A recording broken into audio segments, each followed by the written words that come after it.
Hello. Hi to my online human family. It's Rachel Stravelli, Inner Wisdom Teacher, coming at you today. It's Christmas Eve afternoon, and happy holidays to you. I wish you many wonderful things for whatever holidays you celebrate at this time of year. Luckily, we've gotten through the solstice, so I am feeling happy because I am not a fan of the dark days. I I have had a long time in my life trying to navigate seasonal affective disorder. Um, Although I don't actually like saying that I have a disorder, but if the shoe fits, I guess. I I definitely need the sunlight and the time outside, and today here in Greenville it's amazing weather. So I'm super excited about that. But yeah, the solstice came right when we had a stretch of rainy days, and it was a little bit difficult for me. But I am so thankful for you and all of the people that I know. Over the past year, I have met some incredible people, and that was one of my inspirations for coming on today. If I already knew you before this year and you're in my life, then obviously you're incredible as well. But I just wanted to say thank you for being such a gift and for adding to my life joy and light and insight and giving me your friendship, because that is incredible. And I know this time of year for some folks can be very challenging, as I was saying. For me, it's challenging partly just because of the lower levels of sunlight, and typically I spend more time indoors. And so then it can be this kind of ongoing, I don't get as much sunlight, I spend more time indoors, and then I don't feel so happy, and then I don't want to go outside and be outdoors because I don't feel like it, and then the spiral continues. Other folks may not struggle with seasonal depression or seasonal sadness or whatever you would like to call it, but sometimes folks feel that this is a difficult time of year because of not being around loved ones, either distanced by geography, maybe your loved ones have passed on, or maybe you're just at a point in your life where you don't feel that you have a lot of people around you caring for you and expressing love and support. So I just know that even though that can be a reality, finding a way to re-engage with life and to both honor how you're feeling and also saying, okay, well, am I going to dwell in this? um, for me, I know when I'm grieving, there comes a certain point where I think, okay, this is enough grieving. Like, now is time to get out in the world or help other people or be doing something so that I remember that it's not all about me, or it's not all about my sad feelings or missing someone or missing something or a missed opportunity. And I spend time, whether that's volunteering or reaching out to someone else I know who might be going through a hard time. Any ways that I can re-engage helps connect me to other people and reminds me that I'm not just one small person living this small existence, and that I'm a part of this whole human family and a part of life itself. And even though personally I don't enjoy this colder, darker time of year, I recognize it as a part of this whole cycle, and I just take my steps getting through this time and take care of myself. I do extra self-care, extra sleep, try and do extra exercise, because that nourishes me and reminds me that this is the time when I can root in and be more introspective and do more cozy self-care at home. Because as we roll into the next season weeks from now, it's going to be another theme of, the spring and the rebirth and all of that. And so this can be a time of quiet and contemplation and taking it easy. And I love knowing that, the cycle comes back around, the cycle keeps on going. And a lot of the holidays, that is the theme of it, the light, acknowledging that, like, okay, we've had the shortest day, but then the next day's a little bit longer, and the next day after that's a little bit longer. And so, it's our way all throughout humanity of recognizing, like, even in the darkest times, like, the light will grow again. And even in our own darkest times, the light will grow again. The light will come again. It will increase. And if you need to be alone when you are in a dark time or a grieving time, that's okay. But don't feel that you have to stay alone. And if asking for help or comfort or connection is hard during these dark times, either literally or figuratively, then maybe you can challenge yourself to reach out to others. Or maybe you say to yourself, okay, I'll have one down day where I stay at home and I don't call anyone and I don't text anyone and I don't interact with anyone.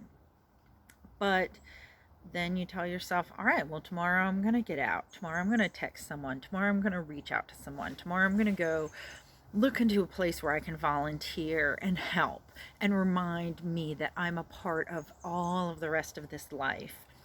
And I'm a part of all of these other things. So even if my life feels small and painful and difficult in this moment, I can connect to the wider expanse of life. I can see how I fit into it. I can see how actually I do have a lot going for me.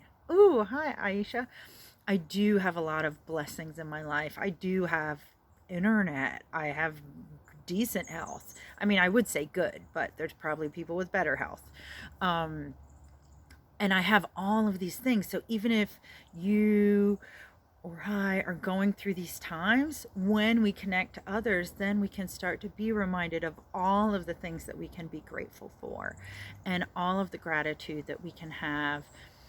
And it allows us to remember that whatever pain we're feeling isn't just our own pain and our own burden to bear.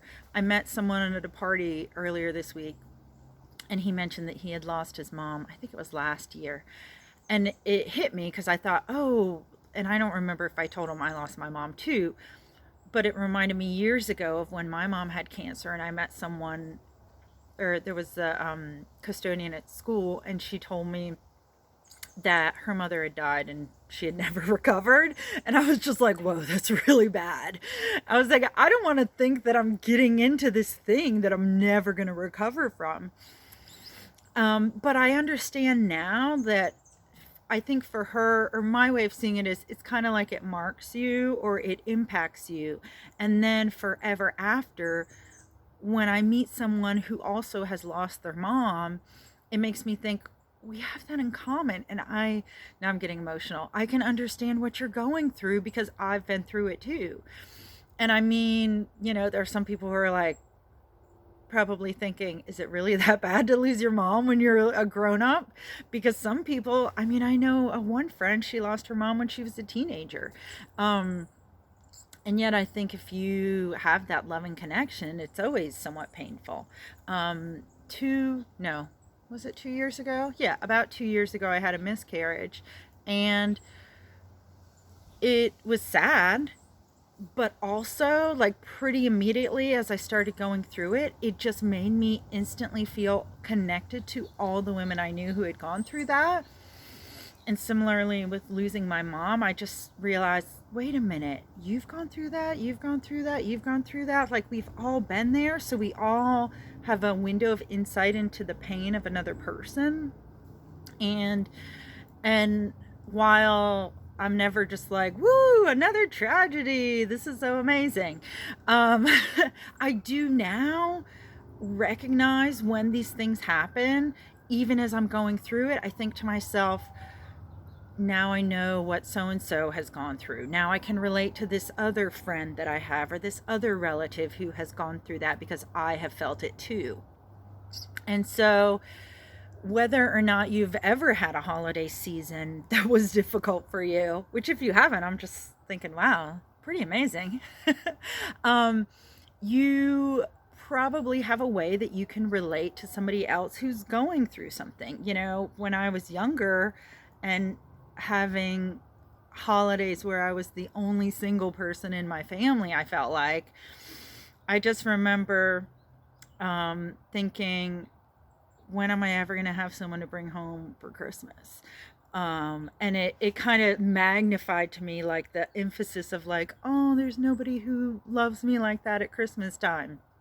And so it's like at different points in our lives, we can all have things that make us feel like we don't have the thing that we want, the relationship that we want, the connection that we want. Oh, thank you, Aisha. Oh, and your comments are so good. Yes, this is an important issue, and you're right. We have lost dear and loved ones. But at any point, I think it's equally important to embrace and feel what we're feeling and not dwell in it. Not hide from it. Like, I try and feel my feelings, and then I recognize when I've been like, when I start to dwell on them, or when I start to be like, this is kind of becoming a pity party, then I'm like, okay, time to kick my butt, get out the door, do something. And for me, that's connecting to other people who may have a similar issue or may not. It's connecting to others who, I know a couple people who, this time of year, they make, I forget exactly what they're called, but the goodie bag, or the kits that you have. So if you're at an intersection and there's somebody who's homeless, you can give them a kit. I know people who they volunteer at the soup kitchen either New Year's Eve or New Year's Day or the day after. Like, remembering that no matter what you're going through, like, if this is your most painful holiday season, then deeply care for yourself and deeply nurture yourself, and ask those in your community to care for you. And if it's not deeply painful, but maybe it's a little bit twingy and feeling not so great, then find a way that you could help hopefully care for another person in your community, whether it's somebody you know individually, or somebody who you just go and volunteer and do something for someone else. And I think, to me, that is always what reminds me that, I don't know. Sorry, I feel like this is going to sound cheesy, but I want to say it anyway. It's one of the things that reminds me that life is worth living. Because, we're all going to have these moments of love, and then there are also moments of loss. But that's a part of the human experience, and that's kind of what we sign up for when we're doing this wild and crazy ride. So thank you if you have joined in, and if you would like for me to send you any personal words of love and encouragement or support, I would be more than happy to do that. So you could send me a message, private message, and or an email. And I wish you a wonderful holiday for whatever holiday that you celebrate. And thank you so much for joining in today. All right, have a great day. Bye.